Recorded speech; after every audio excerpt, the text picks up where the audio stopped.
Something that we've always said, and we've always had as a goal, is that you would play your in-game character as if you were really in combat.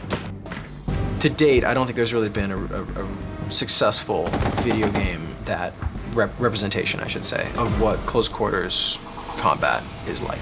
Also, we're able to create much larger environments than we've ever been able to do before. We always had very, very small maps. Well, now these maps are going to be vast. You're going to be able to move through a city, move from one point to another, and never have to reload a level. When you make a decision where you're thinking about taking cover or what you're going to do or healing your teammate, you're going to be acting as if you were in combat, not because of a game mechanic or not because you're in a video game and you can exploit something or twitch something or whatever. It's how would I do it? Would I go prone? You know, would I throw a smoke over here and then run this way? We want you to play the game as if you were in the real situation. Yeah, a lot of issues you see with some games, and 2X was guilty of it as well, was jumping, because in order to be able to get over obstacles that are a little higher than you, that was the solution for everything, to just jump. But that also led to exploits and unrealistic gameplay where you engage an enemy and people would start hopping around trying to avoid getting shot, and soldiers don't do that on the battlefield. We have the gamer who we're trying to satisfy and make a fun, exciting experience that's representative of the Army. In most games, you have a medic who comes over and, bless you, my child, he suddenly heals you and then moves on. Whereas our medic gameplay is down to the very details of practical treatments. I've personally been there while they've been doing the developing on the game, and also given my thoughts on what should be added. So we have really taken the grasp of what goes on in medical training for a combat lifesaver or a 68 whiskey and put some of those training aspects into the game.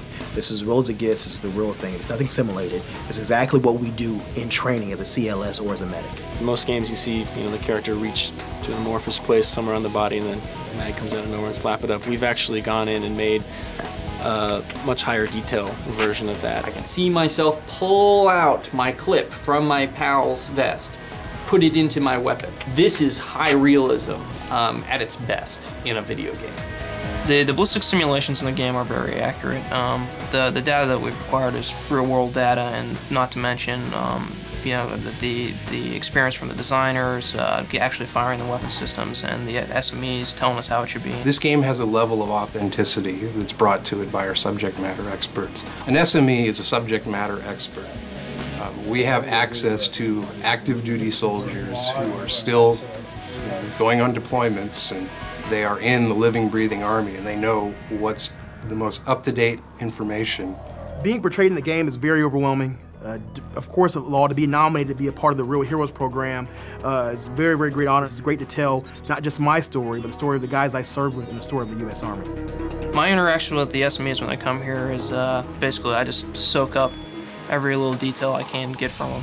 Ask them about weapon systems that I'm not familiar with, or they obviously they've handled them, used them a lot more than I have. Every time they're here, I don't get any work done because I'm spending the whole time bugging them.